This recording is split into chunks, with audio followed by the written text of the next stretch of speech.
Hi guys, welcome back to my channel. In this video, I will teach you how to use Meta AI on the Instagram. So as you know, this is the new feature and many people are searching about it. So how you can use it, watch this video till the end. And if this video really helps you out, do subscribe to my channel. So let's start the video. First of all, you have to open your Instagram mobile application and log into your account.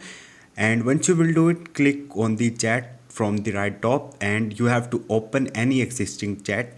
And once you will do it, right here you have to write at and then simply you have to type Meta AI. And once you will do it, you can easily chat with Meta AI right here.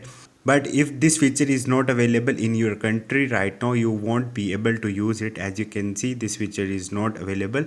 Moreover, I will attach a link in the description, which is basically Instagram official link. You can also read these details right there. So this is all about. Hope this video will helpful for you. If you have any question or any confusion, just drop a comment. I will try to help you. Thank you.